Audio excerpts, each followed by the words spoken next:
हज़रात मोहतरम, आज थोड़ा थोड़ा चंद मौज़ूआत पर बयान होगा।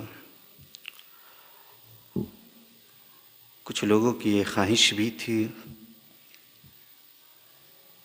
कि चंद मौज़ू पर थोड़ा थोड़ा बयान किसी जुमा को होना चाहिए। उसकी तकमील की खातिर एक मौज़ू नहीं, चंद मौज़ू पर थोड़ा थोड़ा बयान करूँगा। सबसे पहले देखें, कुरान मुक़द्दसा कहता है, क़द अफ़लह मन तज़क्का व ज़करा अस्मा रब्बिही फ़सल्ला। कुरान मुक़द्दसा कहता है कि अगर तुम कामयाबी चाहते हो, अगर तुम कामरानी चाहते हो, तो पहले सफ़ाई हासिल करो। इस दिल की भी सफ़ाई हासिल करो और इस जिस्म की भी सफ़ाई हासिल करो।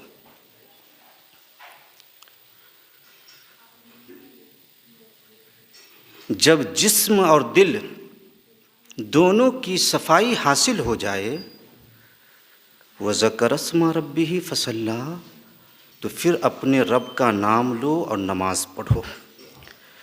जब आप ऐसा करोगे तो दोनों जहान में आप कामयाबो कामरान हो जाओगे।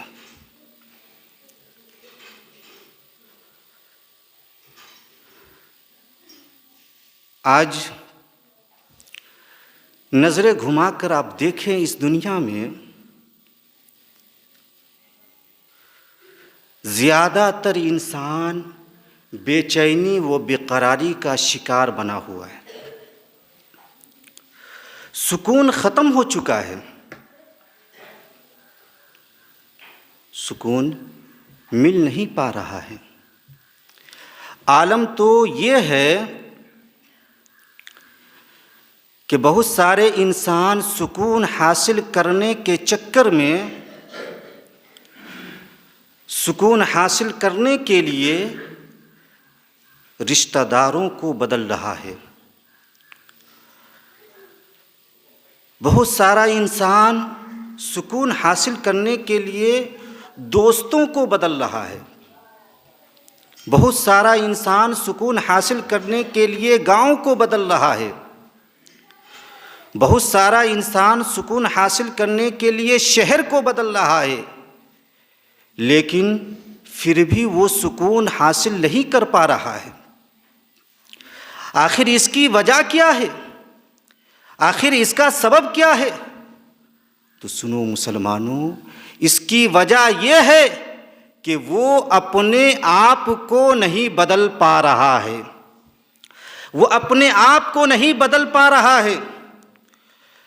वो अपने दिल को जिस्म से ज़्यादा साफ सुथरा नहीं कर पा रहा है। वो कुरान व अहादीस के अहकाम पर अमल पैरा नहीं हो पा रहा है। वो अल्लाह और उसके रसूल का फर्मा बरदार नहीं बन पा रहा है। यही वजह है कि वो सुकून हासिल नहीं कर पा रहा है। अगर आज भी इंसान अपने आप को बदल डाले, जिस्म से ज़्यादा अपने दिल को साफ सुथरा कर डाले, कुरान व अहादीस के अहकाम पर अमल पैरा हो जाए, तो उसे रिश्तेदार बदलने की ज़रूरत नहीं पड़ेगी, उसे दोस्त बदलने की ज़रूरत नहीं पड़ेगी, उसे गांव बदलने की ज़रूरत नहीं पड़ेगी, उसे शहर बदलने की ज़रूरत नहीं पड़ेगी, बल्कि वो जहां होगा, जिस हिस्से में होगा, जिस खित्ते में रहेगा, वो सुकून हासिल करता रहेगा, वो अमन पाता रहेगा। लेकिन अलमिया तो ये है कि इंसान अपने आप को बदलने की कोशिश नहीं कर रहा है, लेकिन वो कामयाबी की ख्वाहिश रखता है। जब तक हम अपने आप को नहीं बदलेंगे, कामयाब नहीं हो सकते। इसीलिए तो मिर्ज़ा गालिब ने बहुत पहले एक शेर कहा था जो इस दौर के इंसानों पर मुकम्मल फिट बैठता है। मिर्ज़ा गालिब ने कहा था कि उम्र भर गालिब यही भूल करता रहा, उम्र भर गालिब यही भूल करता रहा, अरे धूल चेहरे पर थी और साफ आईना करता रहा। धूल चेहरे पर थी और साफ आईना करता रहा। जहां गंदगी है उसको साफ करने की जरूरत है। जब तक वो गंदगी खत्म नहीं होगी इंसान साफ सुथरा नहीं हो सकता। इसलिए मैं ये अर्ज करता हूं कि कभी कभी आप आईना देखा करें, आईना देखा करें। ये आईना हकीकत को बतलाता है। जैसा आप होते हैं वैसा ही आईना आपको दिखाता है। आईना देखेंगे तो आपको अपनी हकीकत का पता चलेगा कि आप क्या हैं। और जब हकीकत का पता चल जाएगा तो जहाँ जहाँ गंदगी लगी होगी आप उसे साफ करने की कोशिश करेंगे।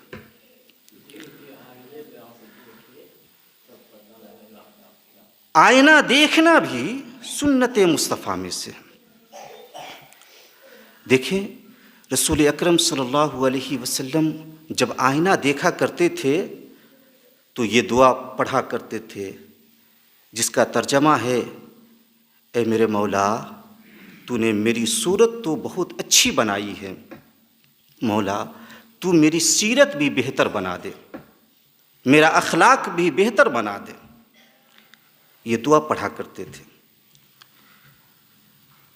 हकीकत में ये दुआ उम्मत की तालीम की खातिर पैगंबर इस्लाम पढ़ा करते थे। आका का हुस्न भी सबसे आला, आपका अखलाक भी सबसे बेहतर था। जभी तो इमाम इश्क व मोहब्बत यूँ लिखते हैं, या रसूल अल्लाह तेरे खुल्क को हक ने अजीम कहा, तेरी खिल्क को हक ने जमील किया, कोई तुझसा हुआ है न होगा शहा, तेरे खालिक़े हुस्नो अदा की कसम, तेरे खालिक़े हुस्नो अदा की कसम। और शान इतनी अजीम अल्लाह ने अपने महबूब को अता फरमाया था कि बरेली के इमाम लिखते हैं, या रसूल अल्लाह वो खुदा ने है मर्तबा तुझको दिया जो किसी को मिले न किसी को मिला, कि कलामे मजीद ने खाई शहा, तेरे शहरो कलामो बका की कसम, तेरे शहरो कलामो बका की कसम। तो पैगंबर इस्लाम जो ये दुआ पढ़ा करते थे इसका मकसद ये था कि उम्मत के लिए एक सबक बन जाए। जब भी मेरी उम्मत आईने के सामने जाए तो ये दुआ पढ़ा करे, अपनी सूरत देखे, रब की बारगाह में फरियाद करे, मौला तूने मेरी सूरत तो अच्छी बनाई है, मेरी सीरत भी बेहतर बना दे, मेरा अखलाक भी बेहतर बना दे। इसलिए मुसलमानों जब भी अपने आईने के सामने जाया करो इस तरह फरियाद किया करो, इस तरह दुआ किया करो। और आईना देखिए हकीकत ये बतलाता है। और साफ सुथरा खाया कीजिए। हलाल तो खाने का हुक्म है लेकिन साथ में साफ सुथरा भी खाने का हुक्म है। और इन अशिया में कुछ ऐसी चीज़ें हैं जिसको इंसान खाए तो वो हमेशा तंदुरुस्त रहा करता है। खजूर की एक फजीलत मैं आपके गोशे गुजार करता हूँ। देखिए खजूर के अंदर तो बहुत सारे फ़वाइद पाए जाते हैं, लेकिन खजूरों में एक खजूर है जिसका नाम है अजवा, अजवा खजूर। इसके अंदर बहुत सारे फ़वाइद पाए जाते हैं, इसकी बड़ी फजीलतें हैं हदीस मुक़द्दसा में। ये ऐसी खजूर है कि इसके दाने में भी फ़ायदा है और इसकी गुठली में भी फ़ायदा है। जो दिल का मरीज़ हो, जो हार्ट का मरीज़ हो, जो ब्लड प्रेशर का मरीज़ हो, ऐसे मरीज़ों को अजवा खजूर की गुठली पीस कर उसका पाउडर अगर पिलाया जाए, खिलाया जाए, तो वो शिफायाब हो जाया करता है। सुभान अल्लाह। मौत के अलावा बहुत सारी बीमारियों में ये खजूर और इसकी गुठली फायदा पहुंचाने का काम क्या करती है। अजवा खजूर की एक फजीलत मैं आपके गोशे गुजार करता हूँ। देखिए, पैगंबर इस्लाम ने इरशाद फरमाया कि जो शख्स सुबह के वक्त खाली पेट 7 अजवा खजूर खाएगा, सुबह के वक्त खाली पेट 7 अजवा खजूर खाएगा, वो दिन भर जादू के असर से भी बचता रहेगा और जहर के असर से भी बचता रहेगा। सुभान अल्लाह।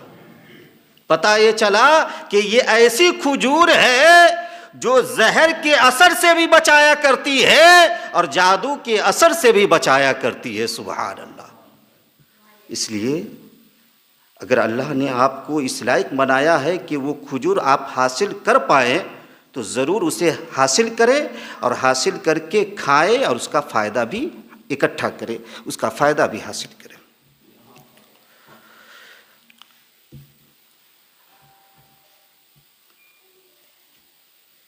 ये बात भी आपके गोशे गुजार कर दूँ कि कुरान मुक़द्दसा कहता है वो फ़ी अमवालिहिम हक़्क़ुल लिस्साइली वल महरूम। कुरान मुक़द्दसा मुसलमानों से कहता है कि सुनो, तुम्हारे मालों में साइल का भी हक़ है और महरूम का भी हक़ है। सुभान अल्लाह।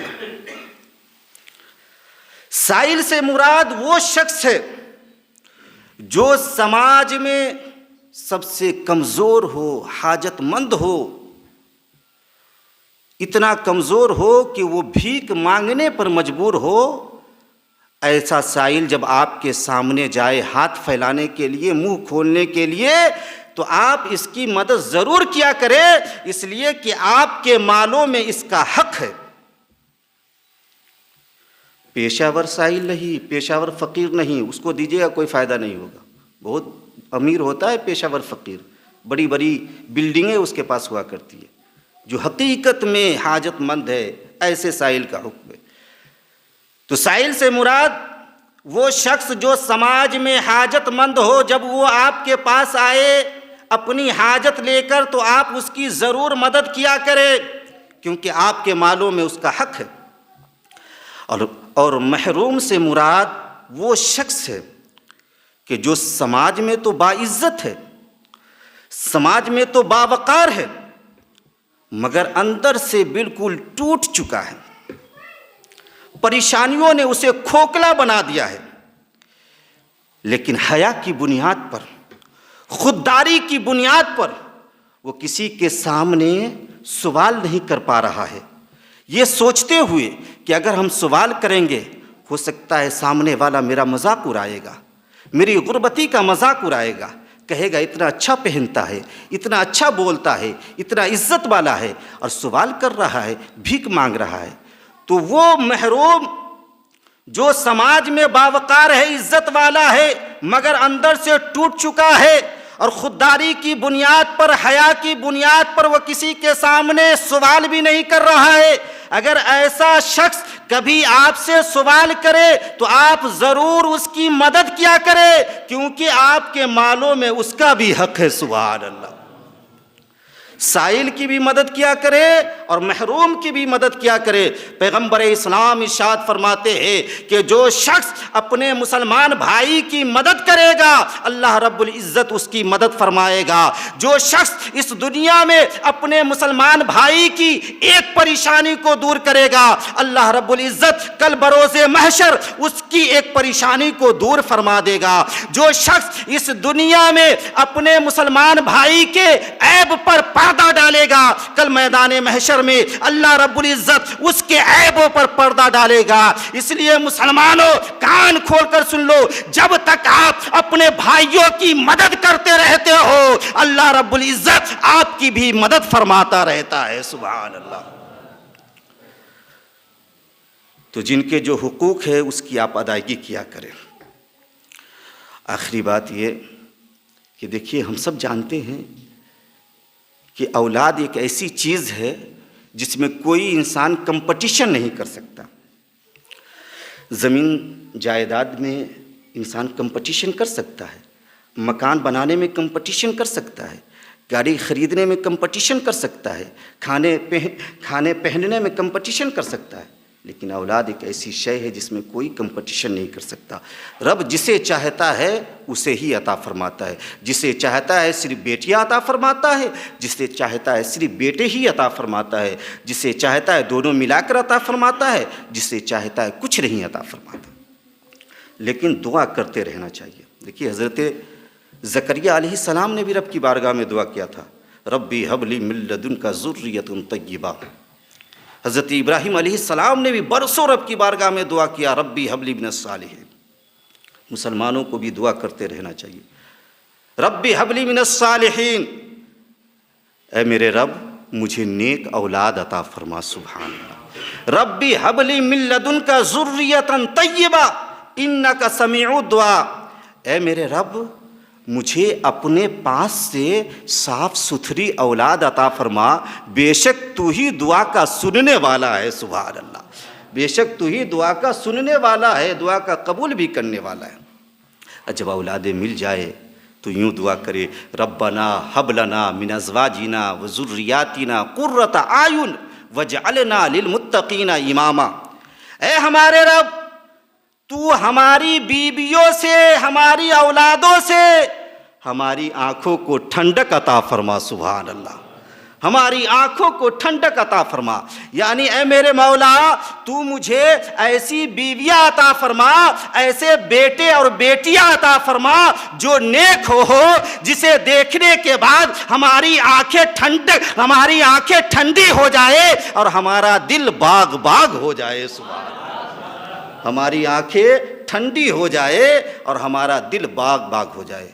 कुर्रता आयुन वजअलना लिलमुत्तकीना इमामा।